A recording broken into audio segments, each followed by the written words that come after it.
On the morning of August 14, 2005, Helios Airways Flight 522 was never meant to be remembered.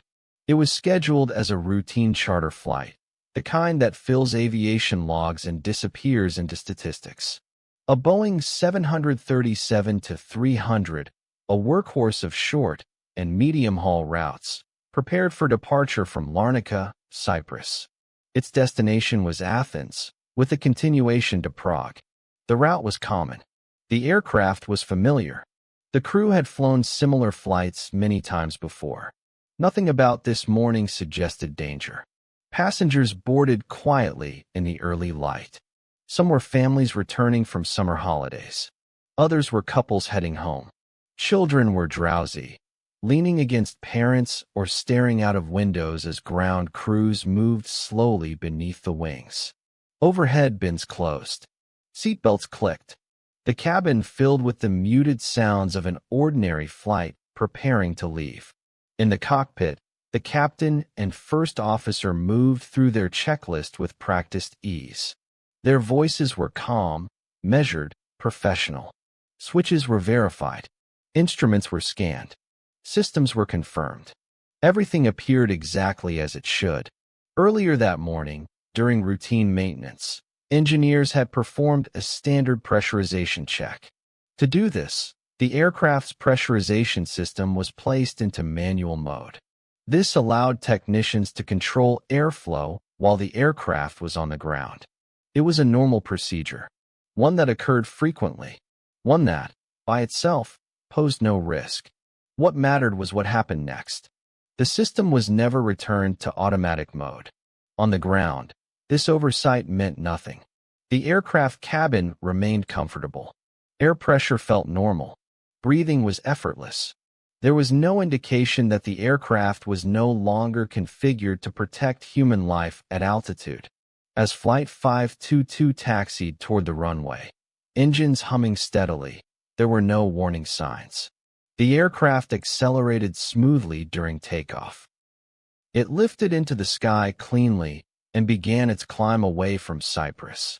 The island slowly shrank beneath the wings as the Boeing 737 settled into its ascent. Inside the cabin, passengers relaxed. Some closed their eyes. Some adjusted their seats. Flight attendants prepared for service. The flight felt uneventful. But as the aircraft climbed higher, the environment inside the cabin began to change. Not suddenly, not violently, so slowly that no one noticed at first. Normally, as an aircraft climbs above 10,000 feet, the pressurization system automatically increases cabin pressure, maintaining an environment similar to what humans experience at lower altitudes. On Flight 522, this system never activated. Instead, as the aircraft continued its climb, the air inside the cabin grew thinner.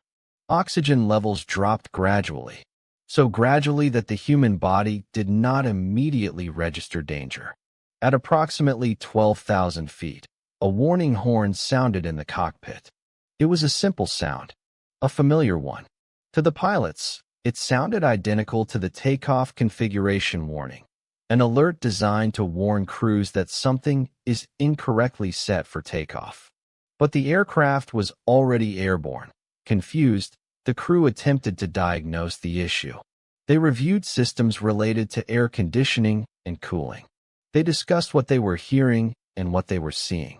They contacted ground engineers, describing symptoms without realizing the true cause. N01 recognized that the warning horn was actually signaling a pressurization problem. These conversations continued. Oxygen levels in the cockpit continued to fall. Hypoxia does not announce itself dramatically. It does not arrive with pain or panic. It arrives quietly. Decision-making slows. Concentration fades. Confidence increases even as capability decreases. The brain, starved of oxygen, convinces itself that everything is under control. The pilots of Flight 522 were experiencing this without realizing it. Their responses became slower, their troubleshooting less focused. Their ability to interpret information steadily diminished. Eventually, Consciousness slipped away, one by one, silently. The aircraft did not descend. The autopilot remained engaged. Flight 522 leveled off at its assigned cruising altitude and continued flying exactly as it had been programmed to do. The Boeing 737 followed its route with precision, engines producing steady thrust, navigation systems guiding it forward. Inside the cabin, oxygen masks deployed automatically. But the available oxygen supply was limited. Without cabin pressurization, it was not enough. Passengers lost consciousness quietly. There was no chaos, no struggle, no awareness of what was happening. The aircraft became a ghost. For hours, it flew on. For a long time, no one noticed. Flight 522 continued on its planned route, steady and silent, its transponder still active, its altitude constant. On radar screens, it looked like any other aircraft cruising toward Athens. Nothing about its movement suggested an emergency. Nothing suggested that everyone on board was unconscious. Inside air traffic control centers, controllers worked through their routine. Flights checked in. Flights checked out. Instructions were given and acknowledged. When Flight 522 approached Greek airspace, controllers attempted to establish contact, as they did with every arriving aircraft. There was no reply. At first, this was not unusual. Radio interference happens. Crews miss calls. Controllers repeated the request. Still nothing. Minutes passed. More calls were made, on different frequencies. Each attempt was met with silence. The aircraft continued flying, unwavering, unresponsive. Concerns slowly replaced routine. Controllers checked radar data. The aircraft was maintaining altitude. Speed was stable. Heading was correct. Nothing indicated a mechanical failure, yet the absence of communication was impossible to ignore. Standard procedures were followed. Attempts were made to contact the airline. Other aircraft in the area were asked to relay messages. No one could raise the crew of Flight 522. As the minutes stretched on, uncertainty turned into alarm. Greek authorities were notified. The possibility of a hijacking was raised. Military protocols were activated. Fighter jets were scrambled to intercept the aircraft and visually assess the situation. When the fighter pilots closed in on the Boeing 737, they expected to see signs of life in the cockpit. They did not. Through the cockpit windows, they saw something deeply unsettling. The captain's seat was empty. The first officer was slumped forward, motionless. There was no visible movement. No hand on the controls. No head turning toward the intercepting jet.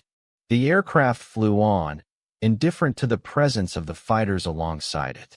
For the pilots in the intercepting jets, the scene was surreal. Modern airliners are never empty. Someone is always flying them.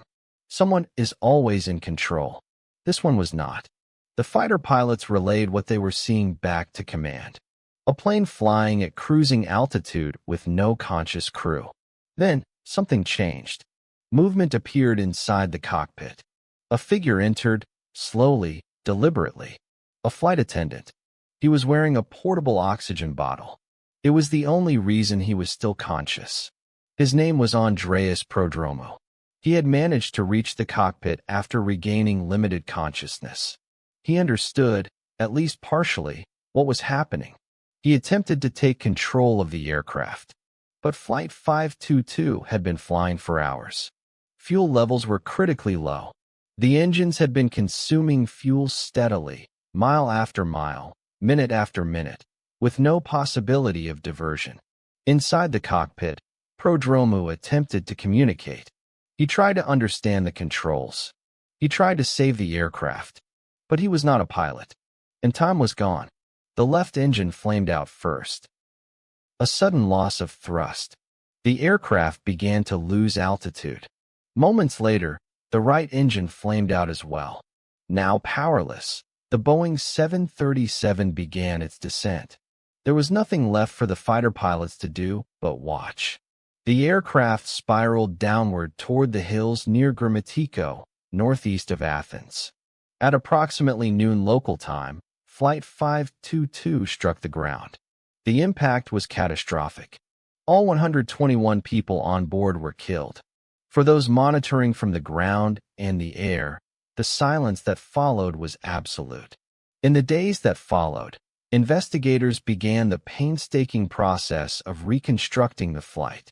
Flight data recorders were recovered. Cockpit voice recordings were analyzed.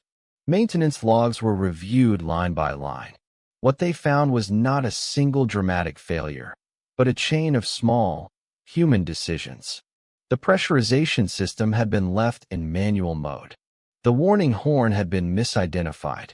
Hypoxia had quietly taken control. The aircraft had done exactly what it was designed to do. It was the humans who could not. And yet, the story was not over. Because the lessons of Flight 522 would echo far beyond that hillside. They would change training. They would change procedures. They would change how pilots understand the silence inside a cockpit. And they would remind the aviation world that the most dangerous failures are not always loud. Sometimes they are quiet. Sometimes they arrive disguised as routine. Sometimes they give no warning at all. In the aftermath of the crash, the focus turned from shock to understanding. Investigators from Greece and international aviation authorities arrived at the site near Grammatiko. The wreckage was spread across the hillside, the impact leaving little intact. Recovery teams worked carefully, knowing that every fragment told part of the story. The flight data recorder and cockpit voice recorder were located and sent for analysis. These devices, built to survive extreme forces, carried the final, silent testimony of Flight 522. When investigators began listening to the cockpit voice recordings, what they did not hear was as important as what they did. There was no panic, no shouting, no realization of imminent danger. Instead, there were calm voices, routine checklists, confusion that never turned into understanding. The warning horn appeared again and again in the recordings, sounding exactly as it was designed to. But the crew never associated it with pressurization. To them, it remained a takeoff configuration warning that made no sense once airborne. This misunderstanding became the central lesson of the investigation. The aircraft itself had no fault. The pressurization system worked as designed. The warning system worked as designed. The autopilot worked as designed. The failure was not mechanical. It was human. Specifically, it was a failure of interpretation under physiological stress. Hypoxia had robbed the crew of the very ability they needed to save themselves, clear thinking. As oxygen levels dropped, their capacity to diagnose the problem dropped with it. By the time they might have recognized the danger, they were no longer capable of acting on it. Investigators also discovered that training played a role. The similarity between the pressurization warning horn and the takeoff configuration warning created ambiguity. In a calm, oxygen-rich environment, the difference might have been recognized. In a hypoxic cockpit, it was not. Maintenance procedures were reviewed as well. The pressurization system had been left in manual mode after ground checks. There was no final, unmistakable cue to alert the crew that this critical system was not set for flight. No single mistake caused Flight 522. It was a chain. Each link seemed minor on its own. Together, they were fatal. The role of the flight attendant, Andreas Prodromou, received special attention. Investigators confirmed that he had regained partial consciousness using a portable oxygen bottle and had made it to the cockpit in the final minutes of the flight. He was not trained to fly the aircraft, but he tried. In the final moments, he represented the last human effort to intervene, a reminder that even in a system-driven world, individual courage still matters. Following the investigation, changes were made across the aviation industry. Training programs were updated to place greater emphasis on hypoxia recognition. Pilots were taught to identify subtle cognitive symptoms, not just physical sensations. Warning systems were reviewed to reduce ambiguity. Procedures were refined to ensure that critical systems could not be overlooked during maintenance handovers. Flight 522 became a case study taught to pilots around the world, not because it involved dramatic mechanical failure, but because it showed how easily normality can turn deadly. Modern aviation is built on layers of redundancy. Multiple systems back up one another. Automation compensates for human limits. But Flight 522 revealed a gap that technology alone could not close. Human perception, human assumption, human vulnerability. Today, thousands of aircraft cross the sky every hour, guided by computers, monitored by controllers, flown by professionals. Most land safely. Most flights are forgotten. But occasionally, one flight leaves a lesson too important to ignore. Helios Airways Flight 522 was one of those flights. It did not disappear. It did not explode. It did not send a final distress call. It flew quietly, steadily, until there was no one left to guide it. And in that quiet, aviation learned something vital. That danger does not always announce itself. That routine can be deceptive, and that sometimes the most catastrophic failures begin with silence. The legacy of Flight 522 lives on not in mystery, but in prevention. Every checklist read carefully. Every warning questioned. Every crew trained to recognize the invisible. Because of what happened on a calm August morning in 2005, countless lives have likely been saved.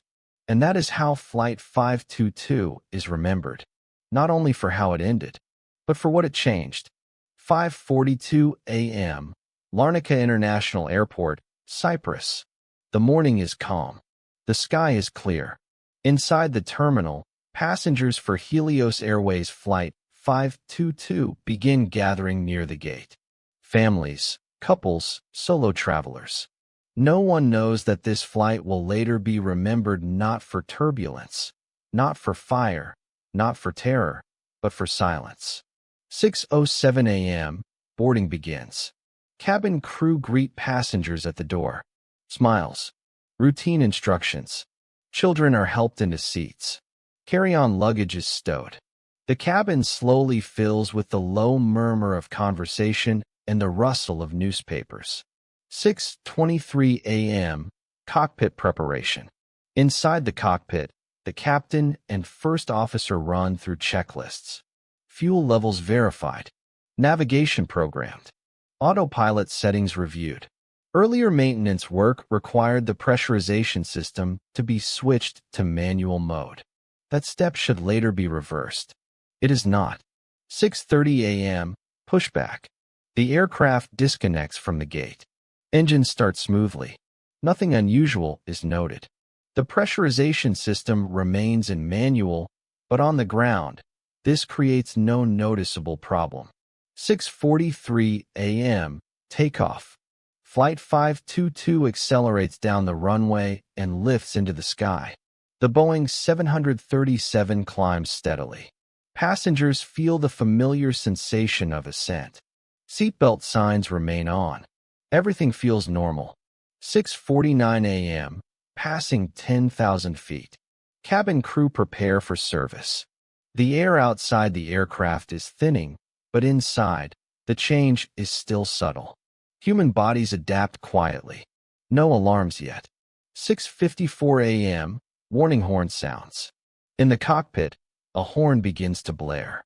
To the pilots, it sounds exactly like a takeoff configuration warning, an alert normally heard if something is wrong during takeoff.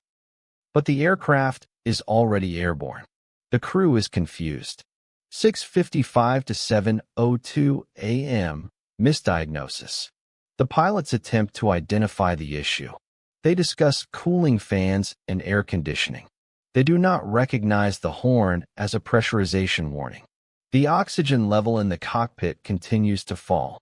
7:03 a.m., contact with ground engineers. The captain contacts Helios operations. He reports problems with cooling and strange smells. Engineers on the ground attempt to help, But without knowing the true cause, their advice cannot fix the problem. 7:05 a.m. Cognitive decline begins. Hypoxia is now affecting the crew. Speech becomes slower. Thinking becomes fragmented. The pilots believe they are solving the issue. They are not. 7:10 a.m. Passing 18,000 feet. Oxygen masks deploy automatically in the passenger cabin. Some passengers may attempt to put them on. The supply is limited. At cruising altitude, it will not be enough. 7:15 a.m. Loss of consciousness. One by one, the pilots lose consciousness. The cockpit goes silent. The aircraft continues climbing. 7:20 a.m. Autopilot takes over completely. Flight 522 levels off at its programmed cruising altitude. It is now flying itself. No hands on the controls. No conscious human on board capable of intervening. 7:30 to 8:30 a.m. Ghost flight. The plane cruises steadily toward Athens. Inside the cabin, passengers slip into unconsciousness. There is no panic. Hypoxia removes fear before it removes life. 8:37 a.m. Missed radio contact. Athens air traffic control attempts to establish communication. There is no response. Calls are repeated. Silence. 9 a.m. Alarm raised. Authorities recognize that the aircraft is not responding. Fighter jets are placed on alert. 10:30 a.m. Interception. Greek F-16 fighter jets intercept Flight 522. They fly alongside the cockpit windows. What they see is disturbing. The captain's seat is empty. The first officer is slumped over. No movement. 10:49 a.m. A sign of life. A flight attendant enters the cockpit wearing a portable oxygen bottle. He tries to sit in the captain's seat. He attempts to take control, but he is not trained to fly the aircraft. 11:49 a.m. Fuel exhaustion. The left engine flames out. Minutes later, the right engine follows. The aircraft begins descending. 12:04 p.m. Impact. Helios Airways Flight 522 crashes into the hills near Grammatiko, Greece. There are no survivors. This entire sequence, from takeoff to impact, unfolds over just a few hours. Not because of violence, not because of chaos, but because of a chain of small, silent failures. A switch, a sound misunderstood, and time that ran out. Aviation accidents are often imagined as violent moments, explosions, collisions, sudden loss of control. But Helios Airways Flight 522 was different. It was not defined by panic. It was defined by gradual cognitive erosion. The pilots of Flight 522 were not inexperienced. They were not reckless. They were trained professionals operating a modern aircraft. Yet, step by step, their ability to understand what was happening slipped away from them. The reason lies in something aviation fears deeply: hypoxia. Hypoxia is a lack of oxygen reaching the brain. At altitude, without proper pressurization, the air contains less oxygen with every breath. But unlike choking or suffocation, hypoxia does not trigger alarm. It does not cause pain. It creates confidence. Pilots experiencing hypoxia often feel calm, even euphoric. Decision-making feels logical, even as it becomes deeply flawed. The brain convinces itself that everything is under control. This is what investigators believe happened inside the cockpit. When the warning horn sounded, the crew did not panic. They did what pilots are trained to do: diagnose, troubleshoot, communicate. But the sound itself became the first trap. The warning horn used by the Boeing 737 was shared between two very different alerts. One for incorrect takeoff configuration and one for cabin pressurization problems. The aircraft was already airborne, so the pilots dismissed pressurization as a possibility. Instead, they chased secondary symptoms: cooling issues, airflow irregularities, equipment noise. Each step felt rational at the time. Each step moved them further away from the real problem. As oxygen levels dropped, so did their ability to reassess their assumptions. This is known in psychology as fixation. Once the human brain commits to an explanation, especially under stress, it resists abandoning it. Hypoxia strengthens this effect. New information is filtered to fit the original belief, not to challenge it. The crew contacted ground engineers. That decision alone suggests they still believe they were functioning normally. Their speech, however, was already impaired. Words came slower. Descriptions became vague. Engineers on the ground could not see the cockpit. They could not feel the air thinning. They relied entirely on what the pilots described. And what the pilots described was incomplete. By the time oxygen masks deployed in the passenger cabin, the cockpit crew had already lost the mental clarity required to connect the dots. Training emphasizes checklist discipline, but checklists require recognition. You must know what emergency you are facing before you can follow the correct procedure. In this case, recognition never occurred. One by one, consciousness faded. The aircraft did not fail its crew. The crew's biology failed them. After the crash, investigators reconstructed the timeline using data from the flight data recorder and cockpit voice recorder. What they heard was not chaos. It was confusion spoken calmly. Questions without urgency. Responses without precision. This disturbed investigators deeply, because it meant the pilots never understood they were dying. The tragedy of Flight 522 forced aviation authorities to confront an uncomfortable truth. Technology alone cannot protect humans from their own physiology. Following the accident, several critical changes were implemented across the industry. Warning systems were redesigned so that pressurization alerts could no longer be confused with other alarms. Audible cues were made distinct. Visual indicators were emphasized. Training programs were updated to include deeper hypoxia awareness. Pilots now undergo altitude chamber training to personally experience oxygen deprivation in a controlled environment, so they recognize its effects instantly. Checklists were rewritten. Cross-verification steps were strengthened. Maintenance procedures were revised to ensure critical switches could not be left in the wrong position without multiple confirmations. Flight 522 became a case study taught worldwide, not as a story of incompetence, but as a reminder that human beings, no matter how skilled, are vulnerable to invisible threats.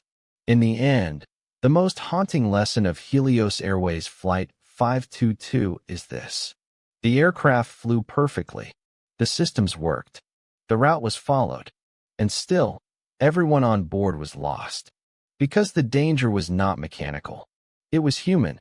Long after the wreckage was cleared from the hills near Gramatico, the silence remained.